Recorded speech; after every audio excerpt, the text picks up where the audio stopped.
va parler d'où ce qui est paranormal. Et oui, avec nous beaucoup d'invités, qui soient ici en studio ou alors par Skype. On est là pour vous parler un petit peu de tout ce qui est paranormal, avec des spécialistes dans ce milieu, qu'ils soient professionnels ou par passion, hein, parce que bon, vous pouvez être fan sans forcément avoir des dons dans la matière, et on va en parler justement avec nos spécialistes ici, à commencer avec Fred dans le studio. Bonjour Fred.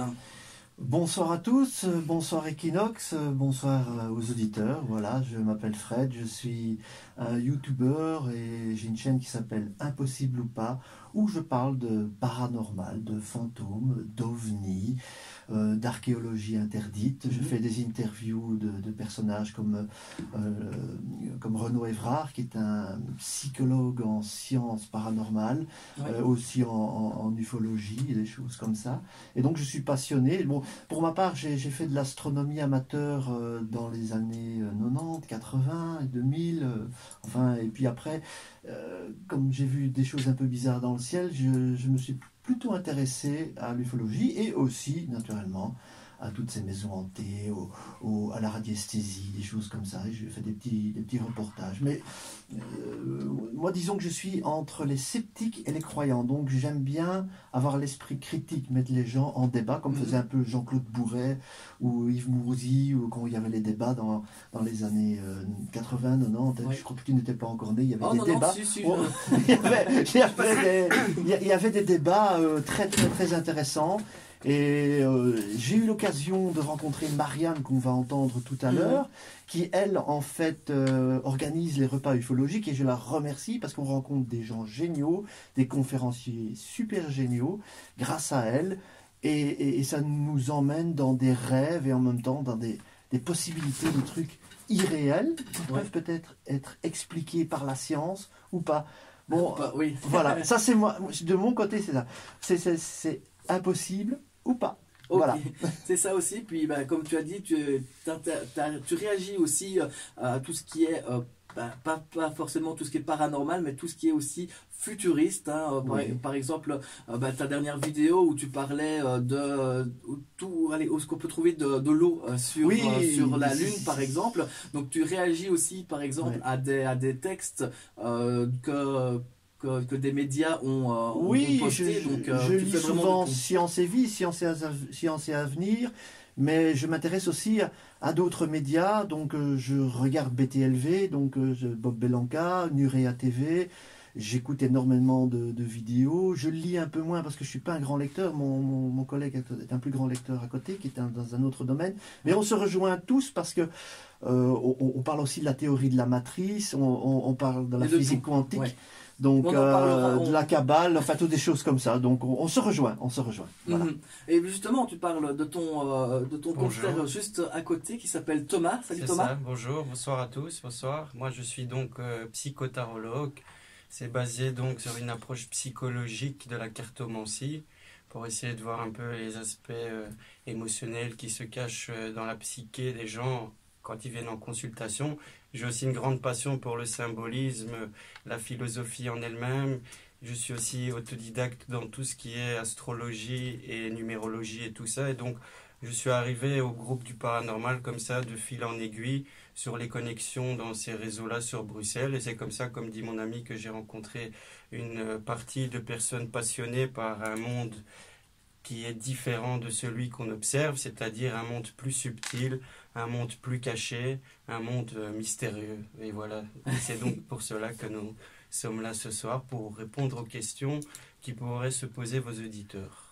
Et en gros, ça consiste en quoi ce que tu fais? Tu lis dans quelque chose de bien spécial? J'ai mon support à moi qui est tout d'abord l'écoute des gens. Oui. Comme je suis quelqu'un d'assez empathique, déjà en consultation avec les gens, je ressens pas mal de choses qu'ils ne disent pas.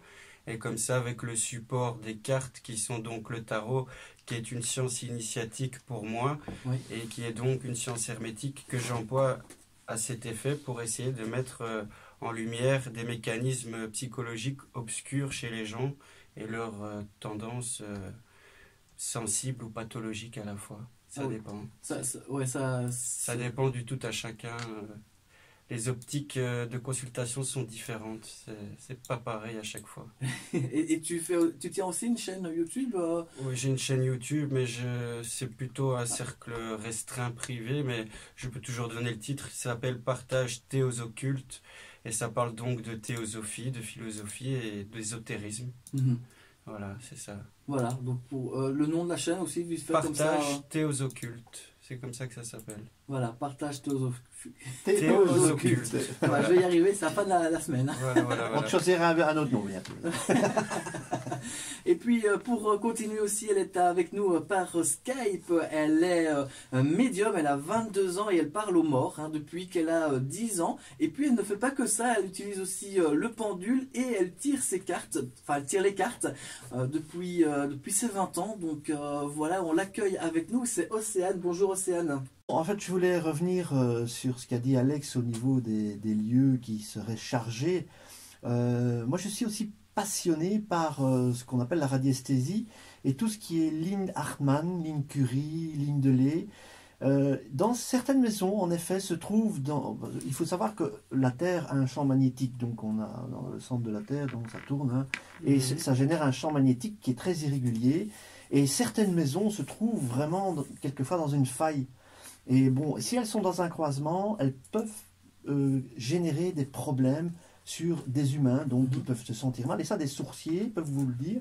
Donc ils vont, c'est un peu, ça rejoint un peu le feng shui également. Mais la géobiologie.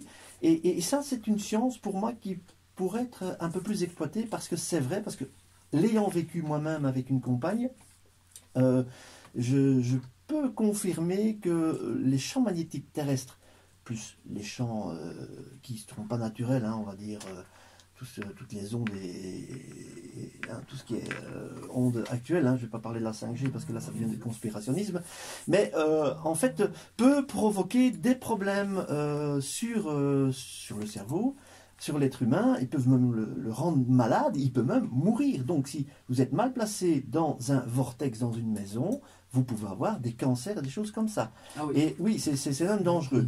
J'ai entendu, j'ai lu, je me suis renseigné et je trouve ça très passionnant. Et les appareils, maintenant, les applications où je dirais oui et non, bon, la détection de champs magnétiques, ça fonctionne. J'ai même une application sur mon smartphone.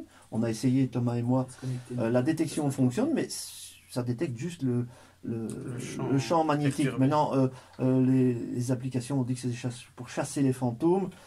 Maintenant, est-ce que ça détecte les fantômes ou simplement un champ magnétique plus puissant? Ça, vous en trouverez partout dans votre maison.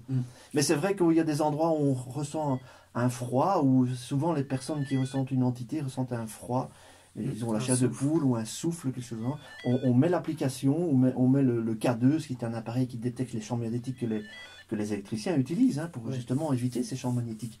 Eh bien, il y a le K2 qui se met en route. Mais là, il y a aussi une exploitation commerciale de ces appareils. Ce qui se passe souvent quand on est sur des enquêtes ou des lieux chargés où il y aurait des entités et donc des défunts ou toutes sortes de créatures de l'autre monde, ce qui fait, c'est que les appareils en fait se déchargent très facilement et passent donc d'un haut pourcentage à un petit pourcentage en un petit laps de temps.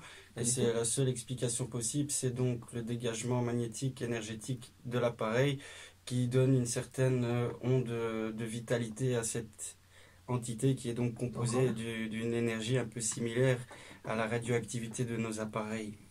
C'est ça qu'on peut appeler aussi parfois un cauchemar entre le rêve et la réalité. On a déjà tous eu ça, et comme parlait Aurélie, cette paralysie au réveil, c'est justement dans cette phase transitoire. Et si elle me dit que la chose en elle-même avait une voix rauque et qu'elle avait une apparence peut-être pas séduisante, je me dis que c'est une forme énergétique qui a pu justement user de son souvenir du moment présent. Il faudrait peut-être demander à Aurélie de changer de place ou de dormir. Il faut savoir aussi. Faut savoir, voilà, de changer de place ou l'orientation du lit et voir s'il a de nouveau des paralysies du sommeil, parce que c'est une paralysie du sommeil qui est peut-être provoquée par une entité, parce que au niveau quantique, au niveau du subatomique, on ne sait pas ce qui se passe.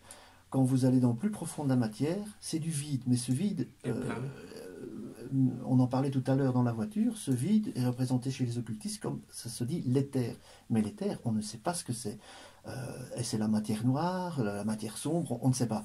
Et les scientifiques essayent d'utiliser ça. Bon, je suis très profane dans la matière, mais bon, je m'y intéresse.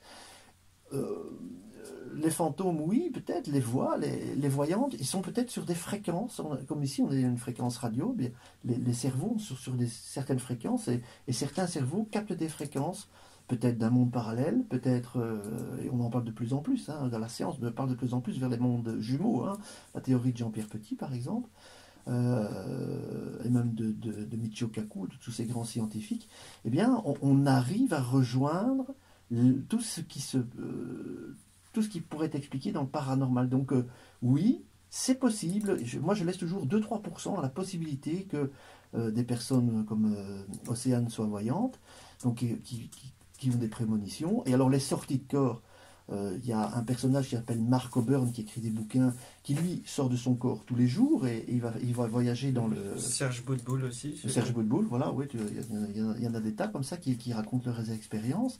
Il paraît que c'est formidable, hein, je vous dis, c'est beaucoup mieux que la PS4 VR. Hein. Maintenant, c'est la PS5 qui est sortie. Mais bon, c'est très impressionnant. Il y avait aussi Océane qui voulait réagir. Hein. Ah oui. Autre chose encore aussi, peut-être que tu connais aussi Océane, c'est de mettre un bout de charbon noir dans un petit bol d'eau en dessous du lit. Voilà. Et la sauge aussi, il y a la sauge aussi. Oui, ça c'est purifié en journée, c'est toujours bien. Alors, oui. si jamais les gens de la région ont des possessions, des choses comme ça, il paraît qu'il y a un père assigné qui s'appelle le père Lardinois, qui fait de l'exorcisme. Donc, le père Lardinois, il a son Facebook et tout. Voilà, si jamais... moi, je vais toujours venir avec mon côté assez cartésien. On parlait tout à l'heure de flash dans les yeux. Il faut savoir que nos astronautes, hein, quand ils sont partis sur la Lune, malgré qu'il y a une conspiration qui dit qu'ils n'ont pas été sur la Lune, ont été bombardés de rayonnements cosmiques. Et ces rayonnements donnent des flashs dans les yeux. Donc ils dormaient. Donc voilà, je ne sais pas si Manu a ce genre de malaise, en fait, d'avoir des... Par moment, comme vous avez déjà eu, vous fermez les yeux, vous avez des flashs. Oui. Et ces particules arrivent à passer donc dans nos yeux, à travers notre corps, en fait. Hein, c'est un peu comme des rayons gamma, ce qui peut être très dangereux. Et ça peut provoquer peut-être éventuellement des visions. Mais le prochain sujet de ma vidéo que je vais faire sur Impossible ou pas, ça va être justement ce que les scientifiques pensent des maisons hantées, des choses comme ça. Alors il y a des théories qui ont même été racontées dans Science et Vie, d'ailleurs j'en ai même fait la photocopie, que dans les maisons hantées très vieilles, il y aurait des champignons. Donc des champignons, et les spores de ces champignons te donneraient des hallucinations. Ça peut être possible. Des moisissures qui pourraient te donner des trucs. Bon, maintenant, malheureusement, la science, c'est toujours le budget, c'est toujours pour autre chose. On ne va pas faire des budgets pour les ovnis, on ne va pas donner de budget pour ceux qui... Et il n'y a plus, dans les universités, il n'y a plus de département de Fox Mulder ou de scientifiques qui devraient s'intéresser à ça. D'ailleurs, j'étais à l'Université libre de Bruxelles et j'ai demandé s'il y avait un département. Il y avait un gars, il y avait un professeur qui s'occupait justement de ça, de ces phénomènes paranormaux et essayait de les expliquer. Donc les impressions, même en neuropsychiatrie, donc les neurologues pourraient vous expliquer. Donc je vous disais tout à l'heure qu'à l'Université libre de Liège, on faisait des décorporations et on traitait le cerveau, parce que le cerveau, on ne le connaît pas. On ne sait pas comment il fonctionne. On connaît la structure, mais bon, le cervelet, l'hippocampe, on ne sait pas ce que c'est. Il y a des théories qui disent que notre cerveau, on ne sait pas ce que c'est la conscience, déjà. Hein, c'est ce qu'on dit souvent, on en parlait encore tout à l'heure avec Thomas, j'allais dire Théos occultes. Et je dis qu'on ne connaît pas encore le cerveau. Et moi, j'aimerais bien justement rencontrer ces scientifiques, ces gens qui étudient, ces étudiants qui sont là, ils étudient les cerveaux. Pourquoi on entend des voix? Pourquoi on voit des choses? Est-ce qu'on aurait une certaine fréquence, comme j'expliquais tout à l'heure?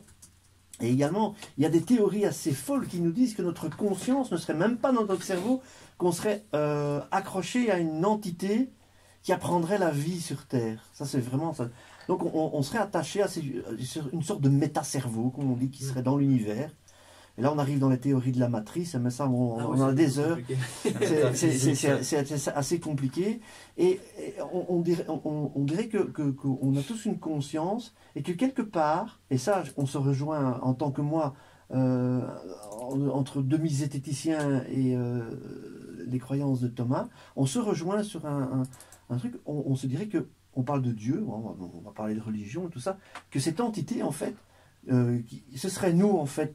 On dit que Dieu, c'est nous, mais ce serait peut-être vrai, parce que nous sommes peut-être le créateur, nous créerons peut-être un jour la vie, la terre dans l'univers, et ça se ferait à l'infini. Donc là, on part dans des débats très philosophiques, mais bon, voilà, c'est très passionnant. Voilà. Ouais, ça c'est clair, on pourra en débattre pendant des heures. Des heures et des heures. Déjà une heure qu'on en débat. Manu, est-ce que pour toi ça a été, est-ce que tu as encore peut-être des questions ou bien Fred, est-ce que tu as déjà eu l'occasion d'aller dans des bâtiments hantés?